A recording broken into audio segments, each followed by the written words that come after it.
was driving home from a weekend trip, cruising down an empty stretch of highway just past midnight. The road was dark, lined with dense trees, the occasional road sign flashing by in my headlights. My phone had no service, but I didn't mind. I just wanted to get home. Then I saw it. A dog. It stood just off the shoulder, barely visible in the dim light. A black Labrador, thin and dirty, staring at me as I slowed down. I don't know why I stopped. I'm not the kind of person who picks up strays, but something about the way it stood there, like it was waiting, made me pull over. It was cold, and the weather had forecasted snow later in the morning. I felt bad leaving it out there alone in the cold. I got out, whistling softly. "Hey, buddy, you okay?" The dog didn't move, just stared. I crouched down, reaching my hand out. "Come here." After a few seconds, it did, slowly, carefully. It was too dark to see if it had a collar, but up close, I could tell it had been alone for a while. Ribs slightly visible, fur matted. "Poor guy," I muttered. I opened the back door of my car, and to my surprise, the dog climbed in without hesitation. No barking, no whining, just silence. As I pulled back onto the road, I glanced in the rearview mirror. The dog sat perfectly still, staring straight ahead. Something about that unnerved me. Most strays I'd seen were either scared or excited. This one was neither. Just watching. Still, I figured I'd take it home for the night, post online in the morning, maybe see if someone was missing it. I drove in silence for another hour. Every so often, I checked the mirror. The dog never moved. When I finally pulled into my driveway, I turned to check on it. And that's when I noticed the smell. My car reeked of something musky, something rotting. I gagged, covering my nose. What the hell? I turned on the overhead light. The back seat was empty. I blinked, looked around, checked the floor. Nothing. I opened my door, stepping out cautiously. The smell still lingered, but the dog was gone. The doors had been locked the entire drive. I stood there in the cold, listening. The wind rustled through the trees. The street was silent. And then, a soft thud behind me. I turned sharply. My back seat door was open, not wide, just enough to see the darkness inside. I didn't move, didn't breathe. Then, from the shadows of my car, barely above a whisper, a low, guttural growl. I ran inside, locked every door, every window, didn't sleep. In the morning, my car door was shut. The smell was gone. And when I checked my security cameras, nothing. No dog. No open door. Just me, standing in my driveway, staring at something that wasn't there. One evening, I came home from work to find a cat curled up underneath my porch swing. He was thin, his fur matted, and his ribs faintly visible beneath his dark coat. No collar. No sign that he belonged to anyone. He didn't run when I stepped closer. Instead, he let out a tiny chirp, stretching lazily as if he belonged there. I wasn't sure what to do. He was friendly, but he clearly hadn't been cared for in a while. I scooped him up and knocked on my neighbor's door, figuring they might recognize him. The old man squinted at the cat, then let out a small chuckle. "Well, I'll be damned. That's the cat from down the street." "Someone's pet?" I asked, relieved. "Was," he corrected. "Family moved out months ago." just up and left him behind. Some of us have been putting out food, but he's been fending for himself. I looked down at the cat, who had curled into the crook of my arm, purring softly. Just abandoned, left to roam the streets while his owners packed up and disappeared. I hadn't planned on taking in a pet, but I also couldn't leave him outside, waiting for a family that wasn't coming back. So that night, I let him inside. At first, everything seemed fine. He adjusted quickly, curling up on my lap when I watched TV rubbing against my legs when I was in the kitchen. He was the perfect pet, quiet, affectionate, independent. But after about a week, things started getting weird. I would wake up in the middle of the night to scratching, not from the litter box, not from him clawing at the furniture. This was different. It was coming from inside the walls. At first, I brushed it off as mice or old pipes settling. But then, he started reacting to it too. One night, I woke up to find him sitting on my chest, staring toward the corner of my bedroom. His ears were pinned back, his body tense.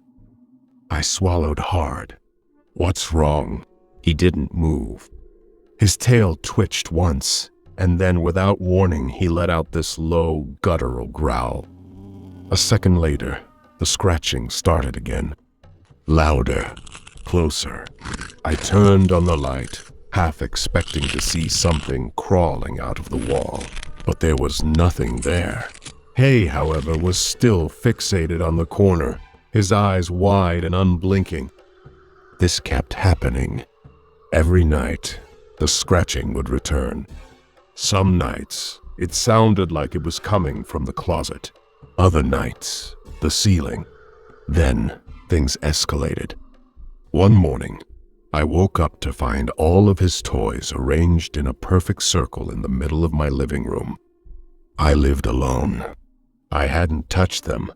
Another night, I heard something whisper my name. I was half asleep, but the voice was so close, so distinct, that I shot up in bed, heart pounding. He was already awake, standing at the foot of my bed, his fur on end. I didn't sleep for the rest of the night. The final straw happened 2 weeks after taking him in. I had just gotten home from work and was unlocking my door when I noticed something was off. The door was already slightly open. I was sure I had locked it that morning. Swallowing hard, I stepped inside. The apartment was silent, too silent. Then I saw it. The bedroom door was open, and there, on the hardwood floor, were deep, jagged claw marks. Not the kind a cat would make. They were long, uneven, almost desperate looking, as if something had been trying to claw its way out. That night, I took the cat and drove straight to my sister's place. I told her I needed to crash for a few days, made up some excuse about renovations. I didn't want to sound insane. The next morning, I called my neighbor, desperate for answers. I told him about the noises, the claw marks, the feeling that I wasn't alone in that apartment. He hesitated. Then, in a quiet voice, he said, "You're not the first person to take him in." I felt cold all over. He explained that a few people had tried to adopt him before. Each time, they either moved out suddenly or left the cat behind. No explanation. No forwarding address. They were just gone. I never went back to that apartment.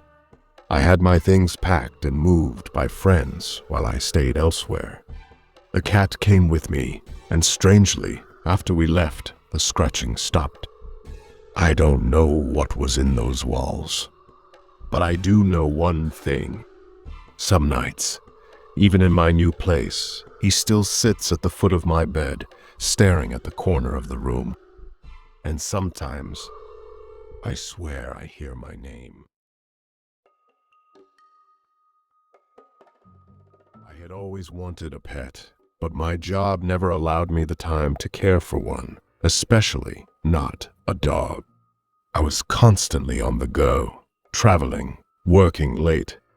It wouldn't have been fair. But things changed when I started working from home. Suddenly, my apartment felt emptier than ever. I found myself craving some kind of companionship. Not a dog, too much work. A cat, though a cat would be perfect. I had been planning to adopt from a shelter, but then I saw the flyer taped to a shop window. Loving home needed for adorable cat. Free to a good owner. Call Lisa. There was a picture attached.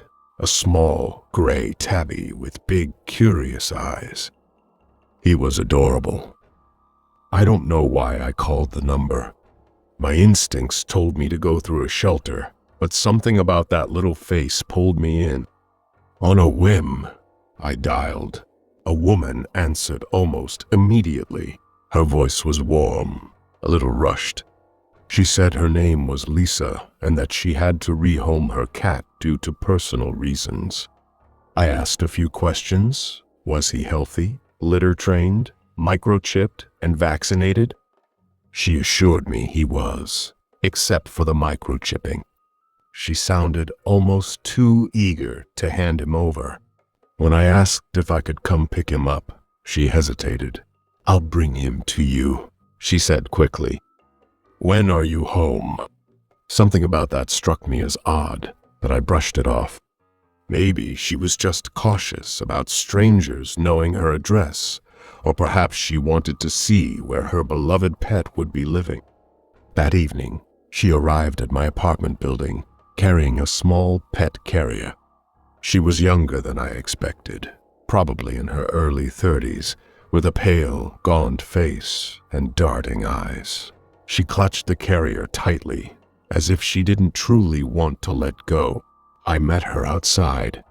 She hesitated, asking to see my flat, but I reassured her that I had a spacious 3-bedroom apartment where Leo would have plenty of room to roam.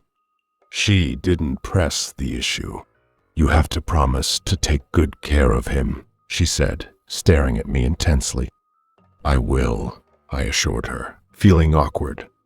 She hesitated, then placed the carrier on the floor.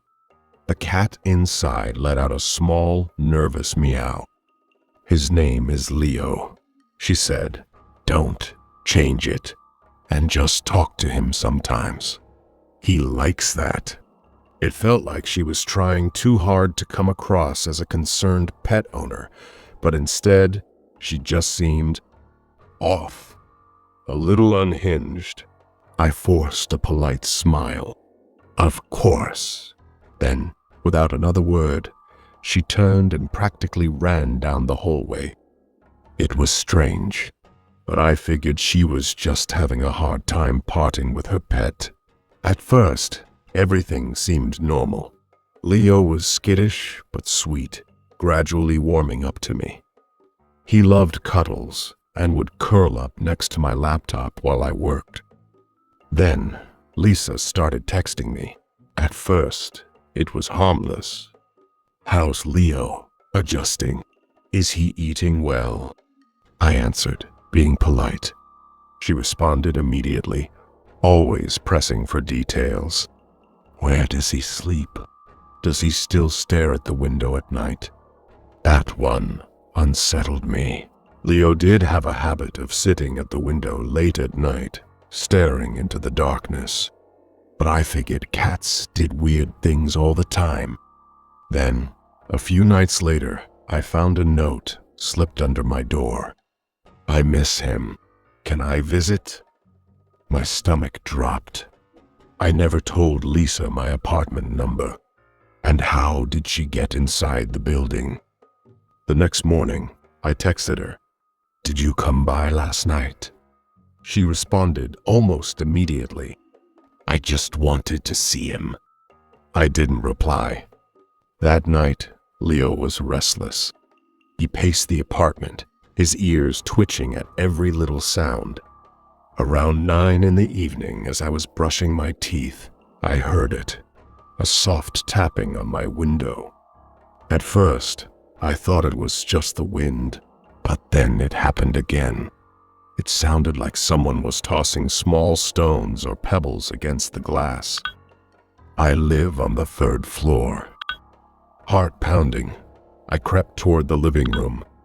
Leo sat at the window, his tail flicking. He was staring at something outside. I didn't want to look, but I did. Down in the parking lot, standing partially in the shadows, was Lisa, just standing there, watching. I shut the blinds and locked every door. The texts became more frantic. "You don't understand. He's mine. He misses me.